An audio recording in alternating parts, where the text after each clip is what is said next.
I want to talk to you about the importance of seasonal cleansing or seasonal detox.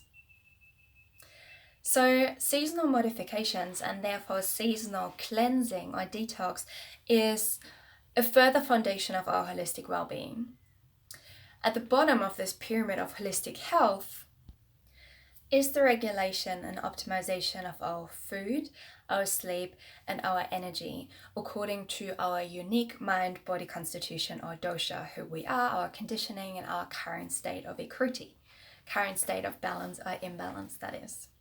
So, for example, in terms of food, that is our food choices, our food habits, our meal times, the regularity of that, and so forth. In terms of sleeping, same thing, the regularity of regular sleep times, stress reduction, things like yoga nidra, meditation, preparing yourself for rest, for downtime and relaxation. And energy, determined by daily exercise, time for rest, balance of yin and yang, and so forth. The next level of the pyramid of holistic health are daily routines and sense care, living in sync with the different energies throughout the day.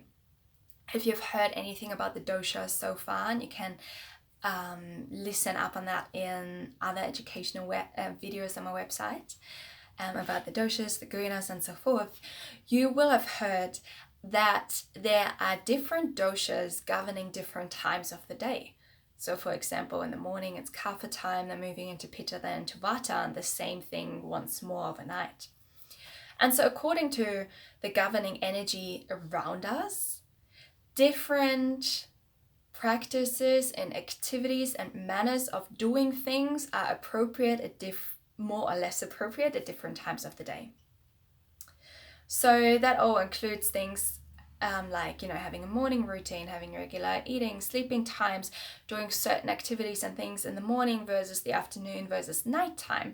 And it also involves our sense care and having, self-care in the sense of having a daily care ritual around our basic being needs and caring for our senses, like through abhyanga, through neti pot, tongue scraping, eye washing, looking after our ears, and so forth. You find a little tutorial or just a little video on my daily morning routine, also on my website. I'll link it below. The next step of the pyramid of holistic health is asana, pranayama, and meditation. And whether you are a yogi or not, we can totally rephrase that. If this is not, yoga is not a part of your life, or meditation, we can simply call it movement, breathing, or conscious breathing, or breathing exercises, and mindfulness, right? Appropriate exercise for where you're at in life, for your unique mind-body constitution. Same with breathing exercises or conscious breathing. And same with finding mindfulness in your day, every day. Single tasking, slowing down, finding moments of presence and stillness will pacify our mind, balance our emotional field, and bring our body back into a state of rest and restore, or rest and digest, and recalibrate our parasympathetic nervous system. Next layer in this pyramid of holistic health are cleansing practices. And these are seasonal cleansing practices as well. So as in Ayurveda we say the human body is a microcosm within the macrocosm, which means as above, so below, as within, so without. It means that we are a part of nature as we know her, and we find nature within and nature without. And then nature within responds to the nature without and what is going on in our surroundings. So as the seasons change, our body's rhythms change as well as they recalibrate to nature's seasons, to our surroundings.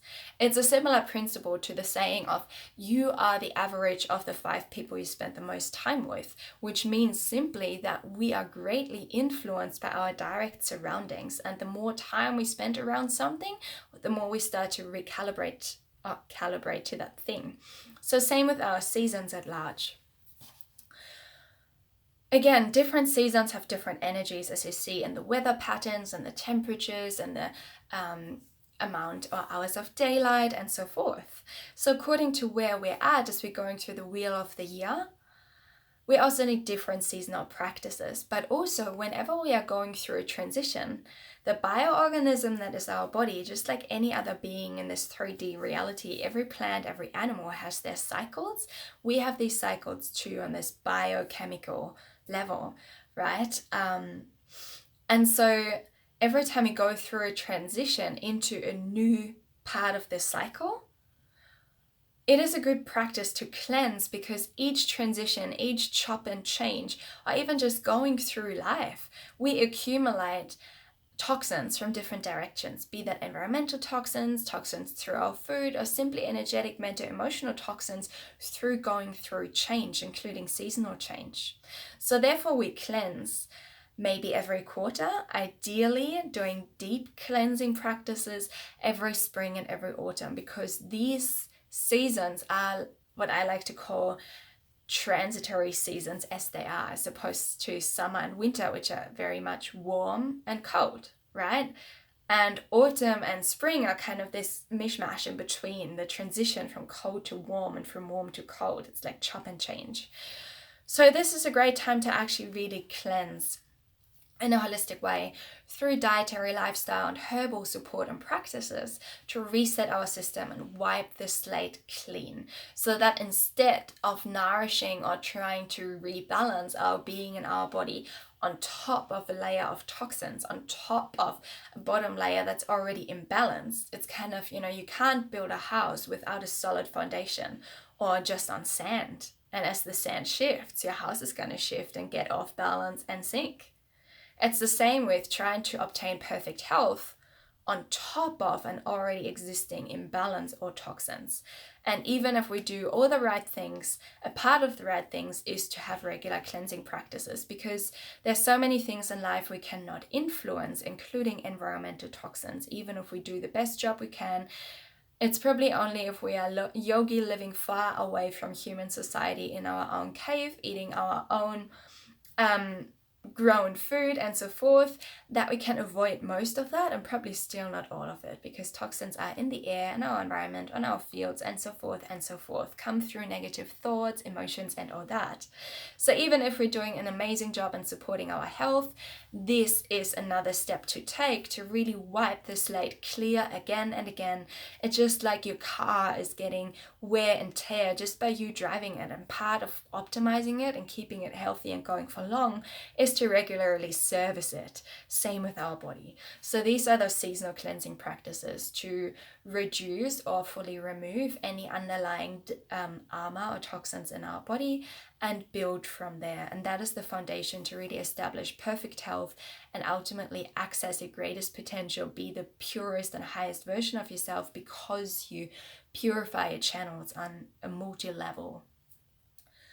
And on top of that, we then start to build ojas. Ojas is our vitality. It is our vigor, our oomph.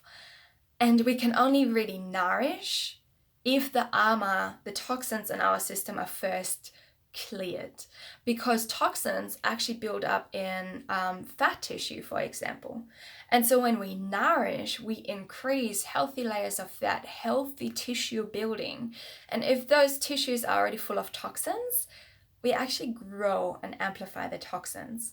So in order to truly nourish the positive aspects of us and not the negative ones, we need to remove the armor first, and then we nourish. It's cleansing, nourishing, cleansing, nourishing, cleansing, nourishing. Yin, yang, right? So we're building ojas and improve our vitality and oomph after we've cleansed. And then on top of that is what I already mentioned earlier, a bit mixed up, seasonal modifications, where we live in slightly different ways according with the season we're currently in. Like the requirements for ourselves are different in summer than what they are in spring, than what they are in winter or autumn. And all that is in accordance with our underlying mind-body type, or our true nature. So I hope that gave you a little bit of an overview of why we should be doing seasonal cleansing, living with the season, and so forth. And that ties in with why with my clients I work with ongoing care plans or a consistency of care. And you should do that whether you work with me or any other practitioner if you're seriously wanting to improve obtain and then maintain your optimal state of well-being, which is the foundation for anything else in life, which is just a extension of you and your being and your state, right? If your state is optimized, then you will call on more success, more abundance, more intimate connections, more joy, more contentment. This is the basis. And to obtain and then maintain that basis, you want to do that with consistency of care. And this is why after the initial phase of working with people, that's in my practice, which is over 3 or 6 months, meeting up once a fortnight or once a month, we bring it down to catching up and doing a session every quarter to check in again. Where are you at right now? Wicked. This is how we're going to optimize further according to how the season has changed now. And then we bring it down to maybe once a year, unless you have more deep-seated kind of imbalances you're currently working through. So if you want to learn more about that, get in touch. We can always discuss of how we can best work together. And I hope that gave you a good overview of the pyramid of health and kind of, what our foundations for that are.